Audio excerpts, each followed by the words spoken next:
In my heart and mind, I always return to Atlantic Island Park.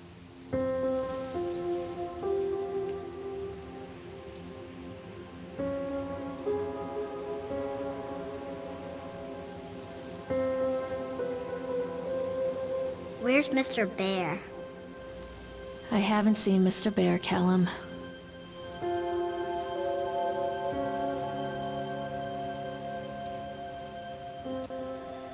Stay in the car. I'll go and ask information.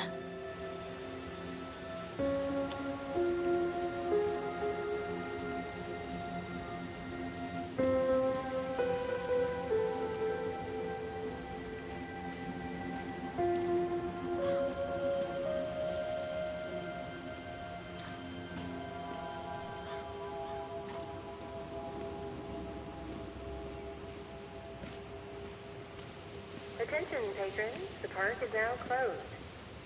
Please make your way to the car park at your earliest convenience. Employees prepare the park for shutdown.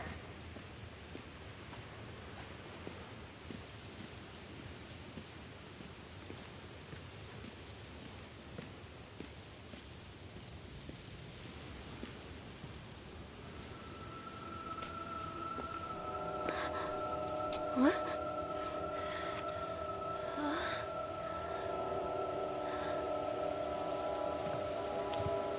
Hey, Lorraine. Lorraine! Don't blame yourself, Lorraine. People lose things all the time. Take a deep breath and think about the last place you saw your son's teddy bear. Hey, stop! I think your boy just ran into the park. I'll unlock the gates for you.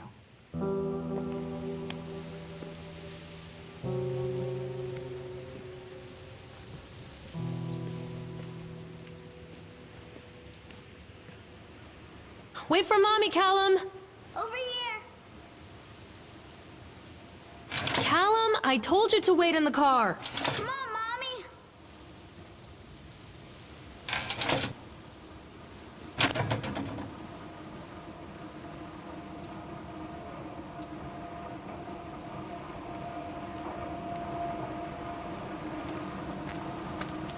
There's something special about the entrance to an amusement park. A line drawn between the real world and the world of whimsy within. On this side, the apathy of our everyday lives. And on the other, anything we might dare to dream. It's no wonder Callum ran back inside. I wouldn't want to leave either. Attention employees, the park is now closed. Have a safe journey home.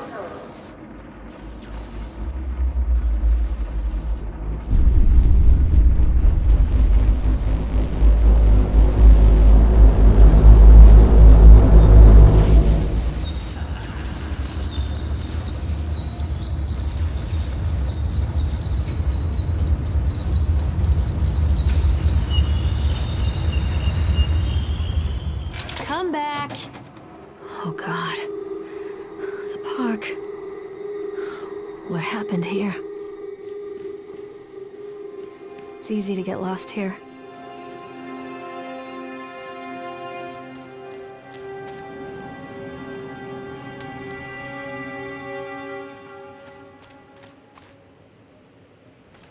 You can't catch me.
too dark.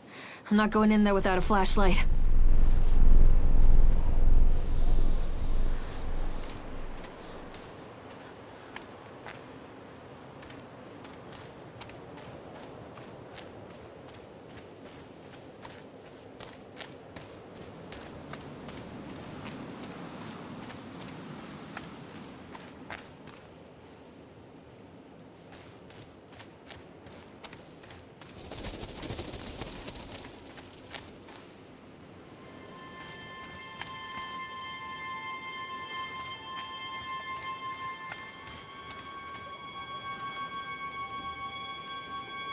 I think this belongs to Callum.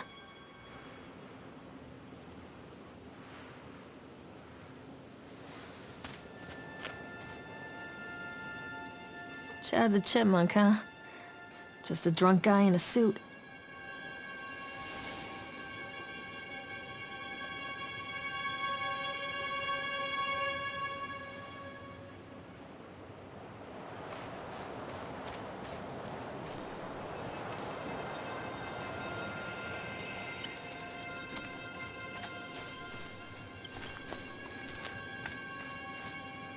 I wonder what this is.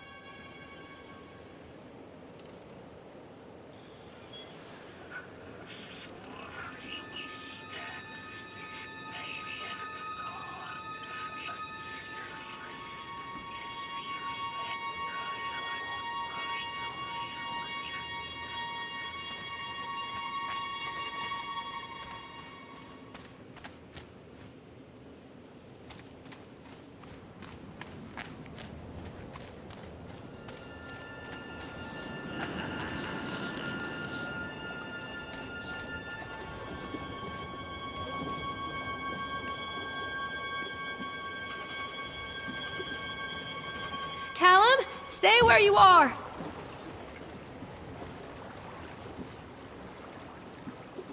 Come on, Mommy.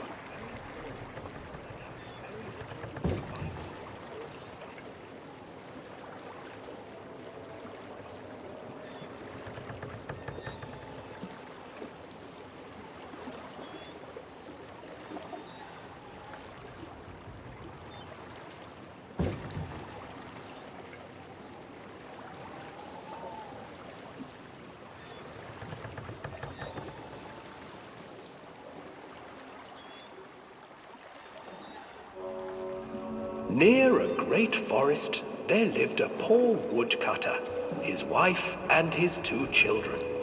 A boy named Hansel and a girl named Gretel. They were very poor and had very little to bite or sup.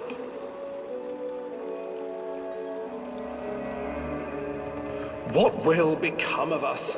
the woodcutter asked his wife one night. "I tell you what, husband, we will take the children into the thickest part of the forest tomorrow and abandon them there." "No, my wife, I cannot do that," said the man. "Then we will all 4 starve, you fool." Hansel and Gretel overheard their parents talking, and Gretel began to weep. "Do not fret, Gretel," Hansel said. He crept out of the hut and gathered white stones from the ground to fill his pockets.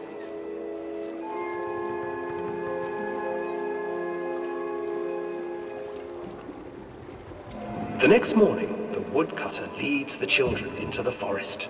Before they leave, their mother gives them a slice of bread and warns them that they will get no more food that day. Clever Hansel leaves a trail of white stones behind them as they pass into the woods. When their father leaves them, the children wait a while, then follow the trail back to their parents' house. After receiving a thorough scolding from their parents for getting lost in the woods, the children are sent to bed without any supper. Hansel tried to sneak out and collect more white stones, but found that the door was locked. "Tomorrow I will take them into the woods myself," the wife told the woodcutter. In the morning, their mother gave them a slice of bread and led them deep into the forest once again.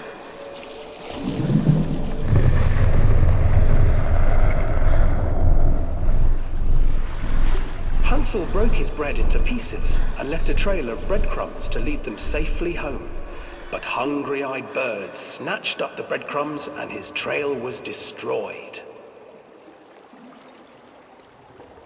Abandoned by their parents and unable to find the trail home, the children wandered in the forest for 3 days.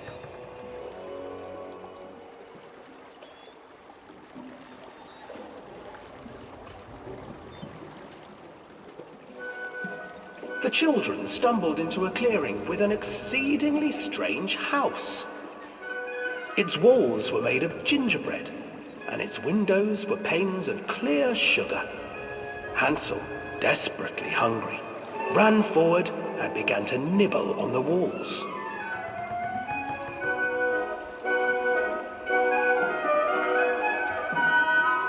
"Nibble, nibble, little mouse.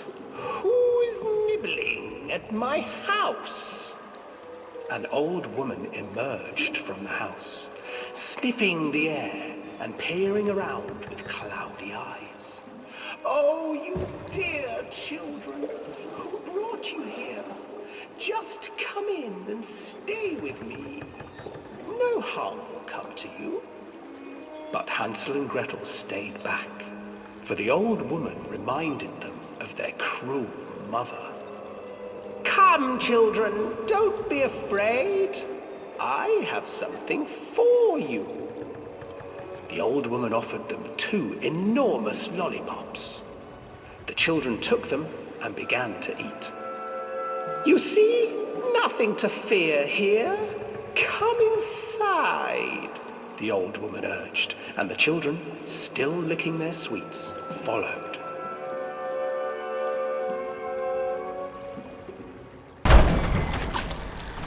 Once inside the house, the old woman changed.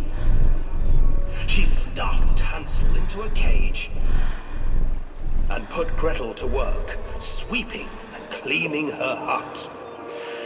"Your brother will make a good mouthful," the old witch told Gretel. "Once he is fattened up, I shall feast upon him."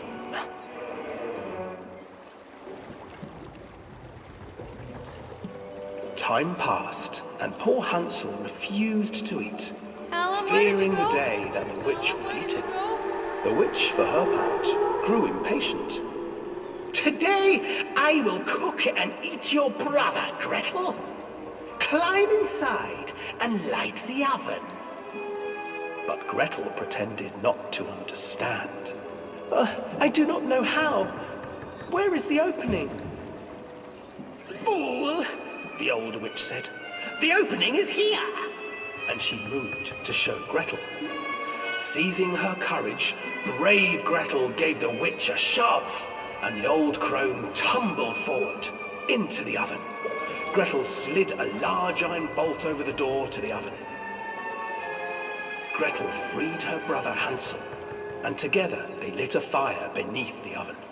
And though she screamed and begged, the children sat by the oven until her screams had stilled, and the witch was cooked.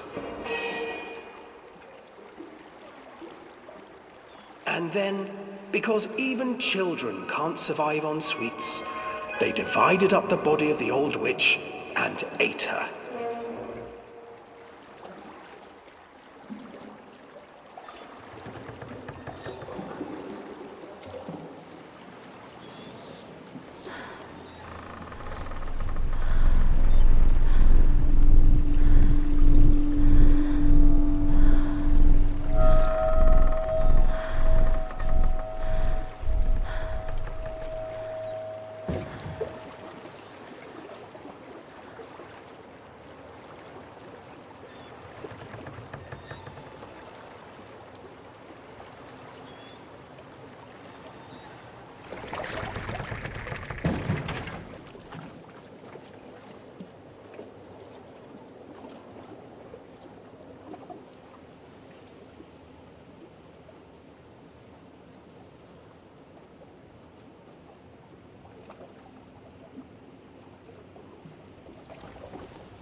Hansel and Gretel. I used to read it to Callum when the electricity was shut off. Those poor children. The whole world against them. The forest, the birds, the old witch, even their own parents. I used to imagine that Callum and I were the kids in that story. Not mother and son, but brother and sister, hand in hand against the unkind world. We were always hungry, looking for our own house made of candy, looking for the sweetness that could take the pain away. Hunger leads people to desperate, terrible places where the tree branches reach like claws.